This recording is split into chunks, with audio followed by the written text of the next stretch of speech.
Coming up on Arirang News.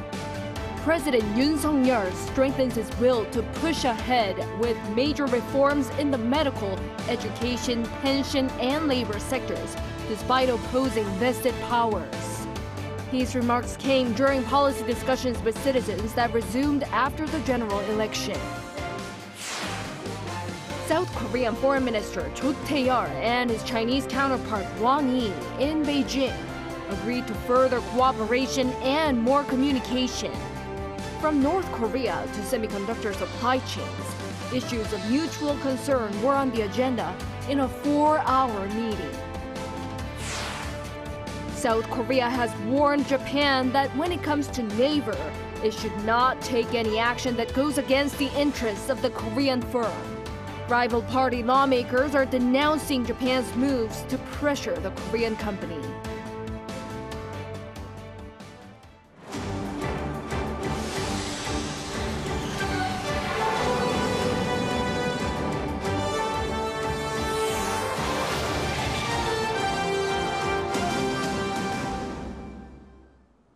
Good evening. It's 9 p.m. here in Seoul. Thank you for joining us on Arirang News.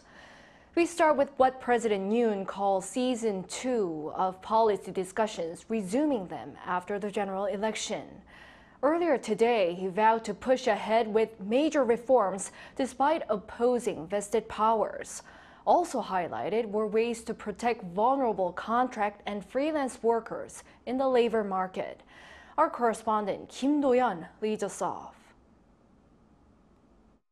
After nearly a 50-day pause from policy discussions with citizens because of the elections, President Yoon returned to these meetings on Tuesday, immediately showing his motivation to finish off his 4 major reform priorities in the medical, education, pension, and labor sectors, despite strong resistance from vested interests. 뭔가를 빼앗기는 쪽에서는 정말 정권 퇴진 운동을 하게 되는 겁니다. 그래서 정말 어떤 개혁을 해 나간다는 것이 대단히 어렵습니다. 그렇지만 그런 정치적 유불리를 따지지 않고 제가 제 임기 동안 반드시 문제를 짚고 넘어가야 되겠다.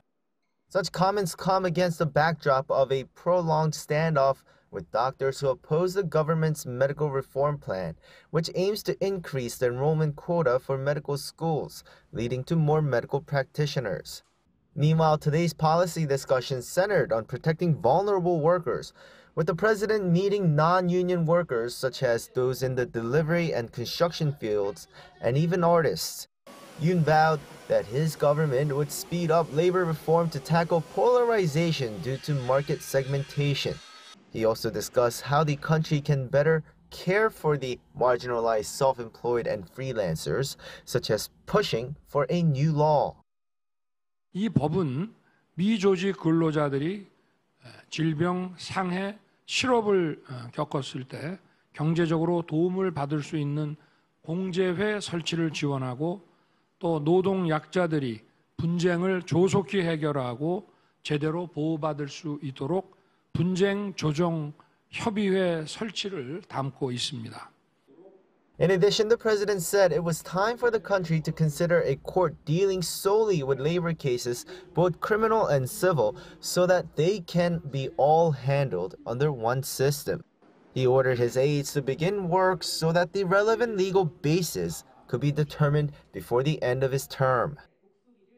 이런 체불 임금이라든가 이런 노동자들의 피해 또 더 큰 이슈들이 종합적으로 다뤄질 수 있는 노동법원의 설치가 이제는 우리가 적극 검토할 단계가 이제 됐다고 봅니다. President Yoon also said that today's event kicked off Season 2 of his policy discussions, hinting that the presidential office will resume meeting citizens in different regions nationwide and those involved in various industries. Kim Do-yeon, Arirang News. In Beijing, South Korean Foreign Minister Cho Tae-yeol and his Chinese counterpart Wang Yi in a 4-hour meeting agreed for stronger communication and cooperation, touching upon a number of mutual issues, including North Korea and semiconductor supply chains. Our Kim Jong-sil covers this latest diplomatic interaction. Foreign Minister Cho Tae-il met with his Chinese counterpart Wang Yi on Monday in Beijing. His two-day trip to China came at the invitation of Wang, the director of the Office of China's Central Commission for Foreign Affairs. Minister Cho said to open up a new era for Seoul and Beijing, it was important to build a foundation for sustainable development by improving mutual trust. He said the two countries must continue developing a strategic partner relationship based on mutual respect, benefit, and common interest. Director Wang said the two countries established each other as strategic partners in 2008, giving each other more important diplomatic positions. But he pointed out that difficulties and challenges have increased since then and proposed to work together face-to-face to promote a healthy and stable relationship without interference.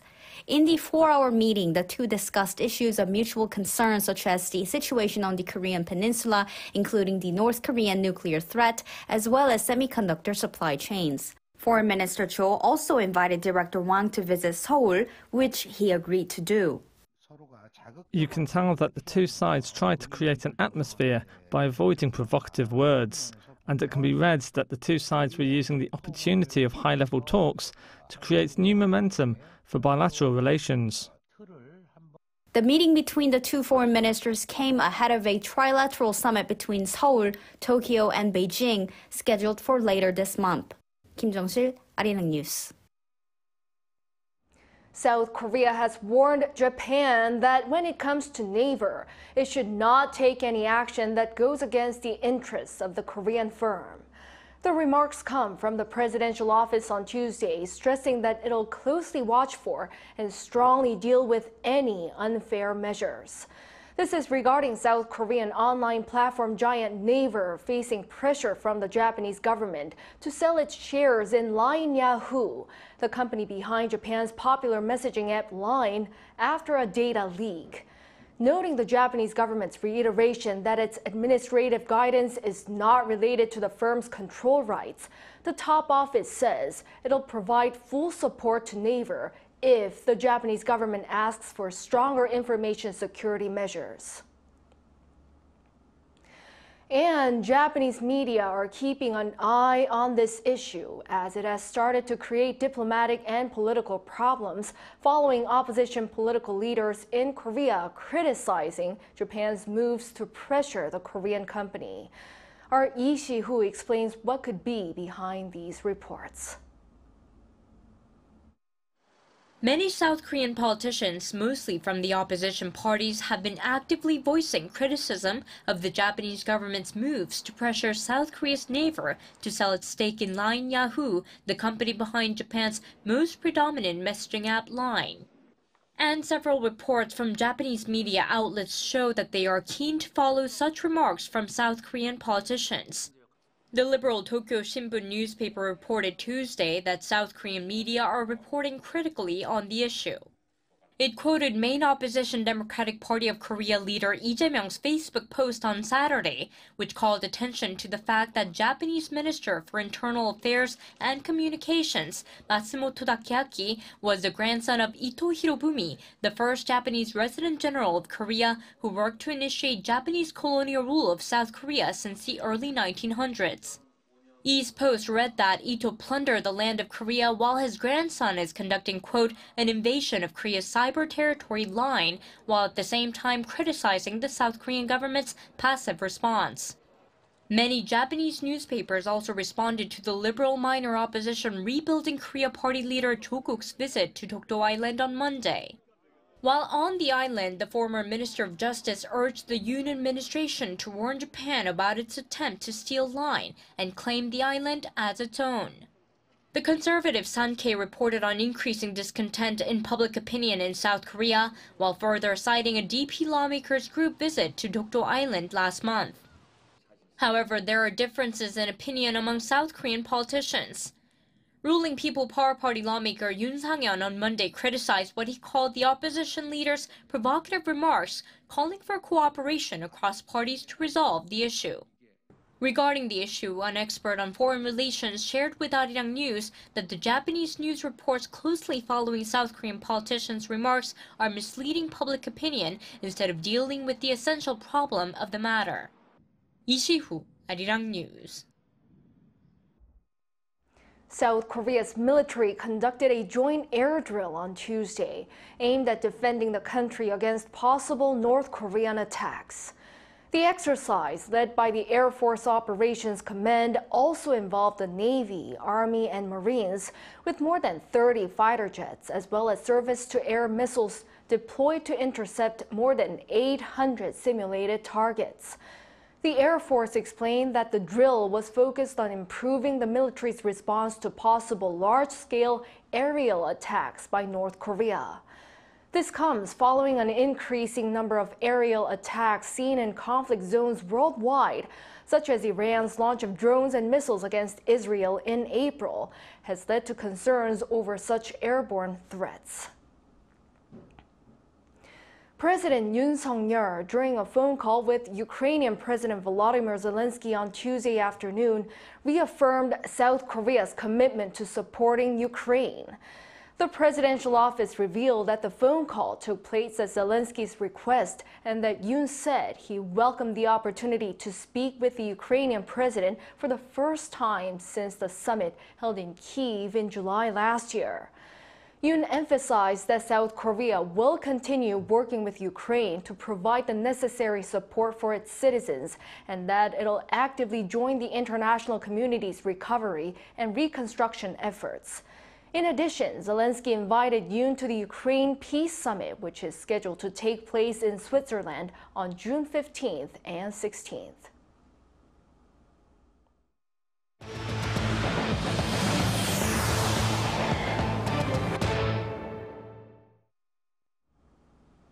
The Israeli military has resumed fighting in northern Gaza, where it previously claimed to have dismantled Hamas' command structure.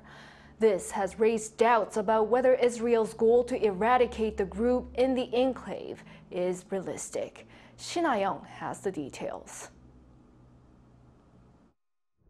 As Israel ramps up its offensive in Rafah and re-enters northern areas of Gaza, previously claimed to be clear of Hamas' command structure, CNN reports that there are growing doubts about Israel's military strategy.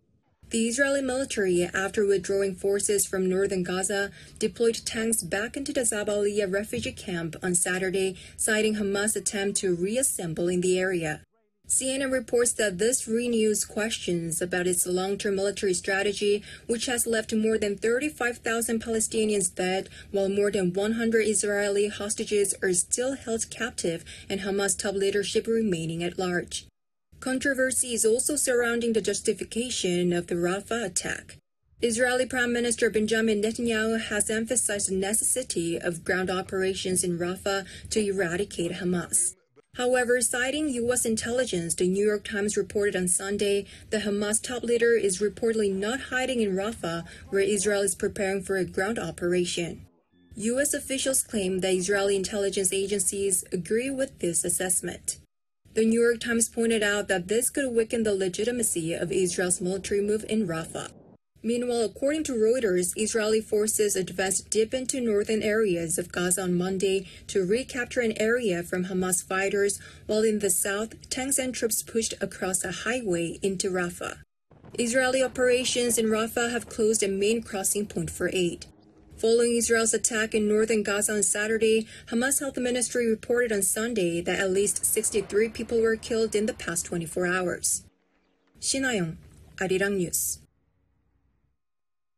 The Biden administration has announced a fresh set of tariffs on Chinese goods ahead of November's presidential election.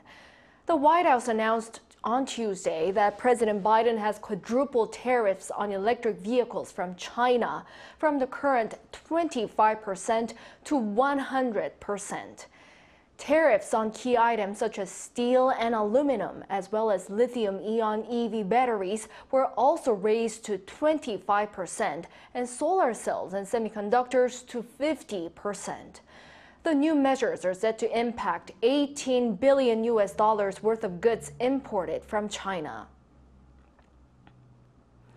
U.S. Secretary of State Antony Blinken paid an unexpected visit to Ukraine to show that the country has support of Washington. This comes after Russia intensified its actions in the northeastern city of Kyiv. An Sung-jin brings us the latest. Antony Blinken arrived in Kyiv on Tuesday to bring reassurance to the Ukrainians in the form of U.S. support. The Secretary of State's visit to Ukraine was unannounced and entered the country via Poland.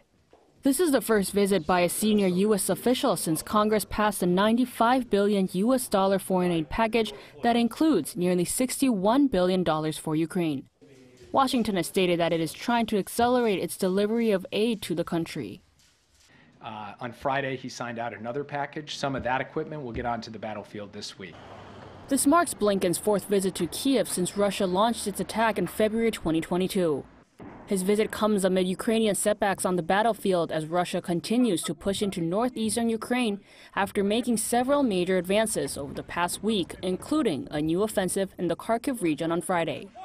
This forced thousands of residents to evacuate. A senior Ukrainian official says that the Russian defense minister being replaced signifies a major shakeup to the country's dynamics.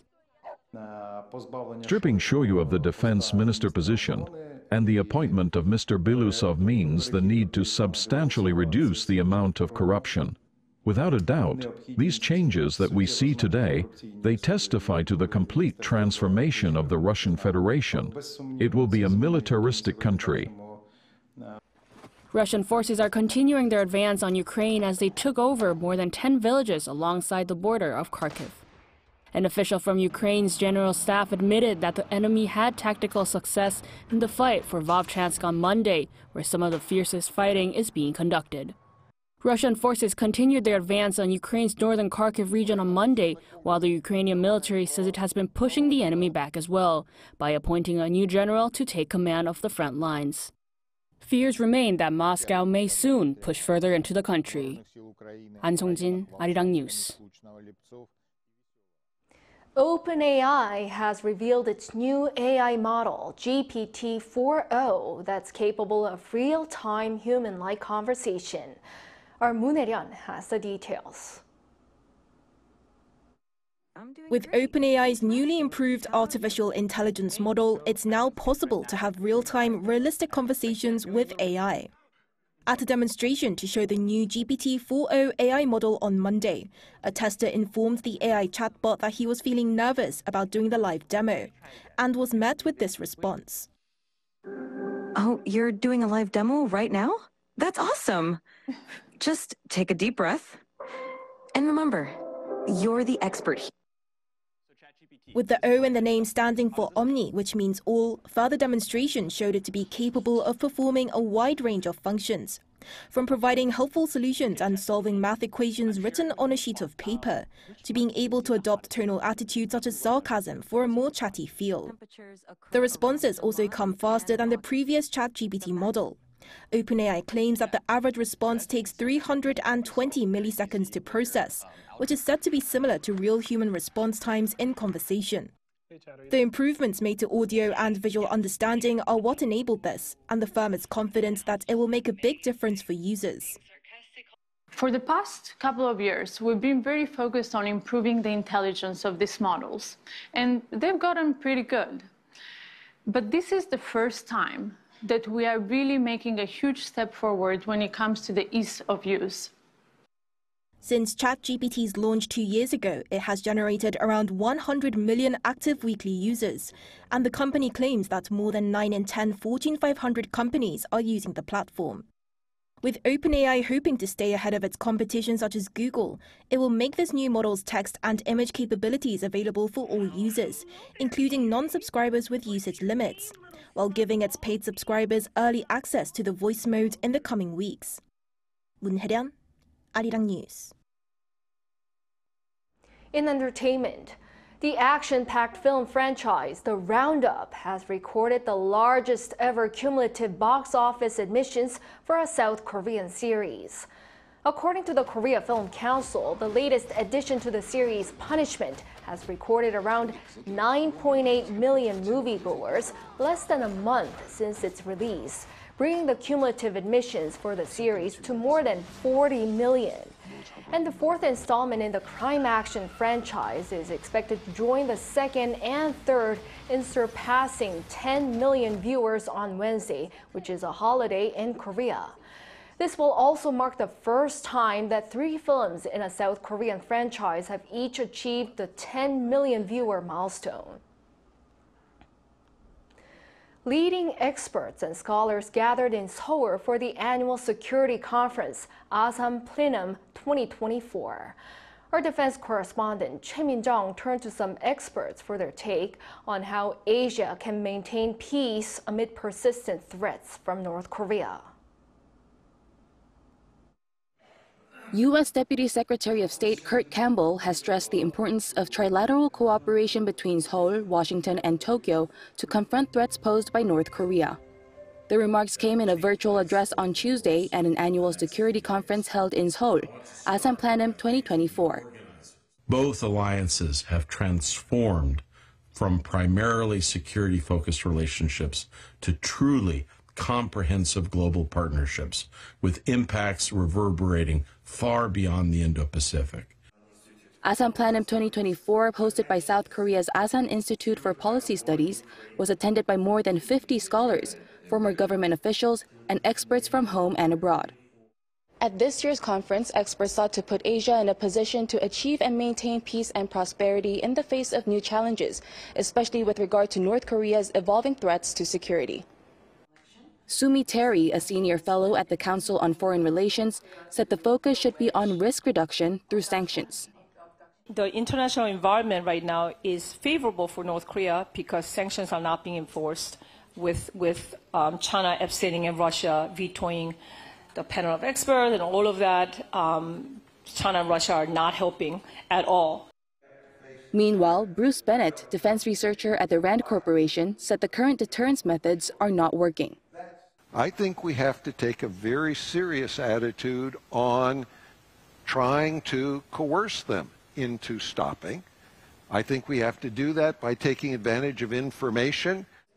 Moving forward, experts say perhaps the single most important thing is to work with China, as Beijing has made clear repeatedly that it doesn't support the actual use of nuclear weapons. Choi Min-jung, Arirang News.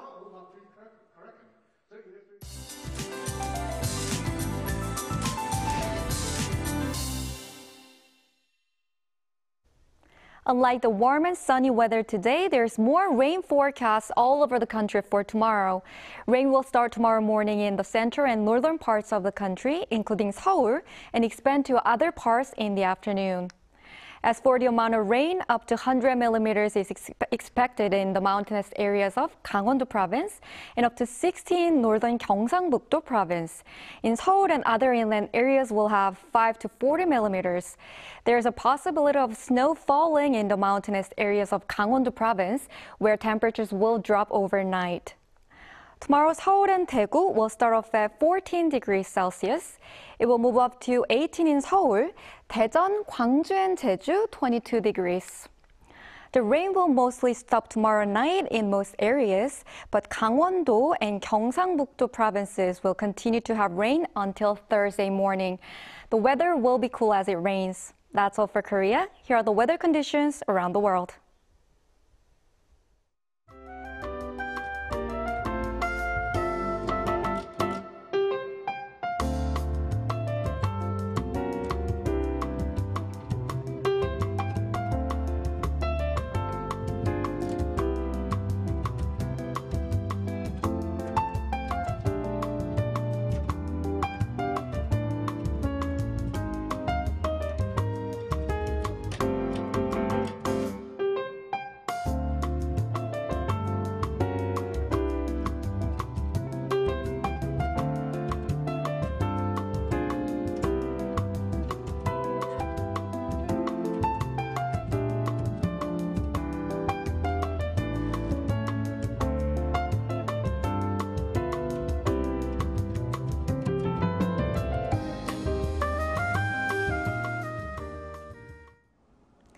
Well, that is all for this newscast tonight. Thank you for watching and good night.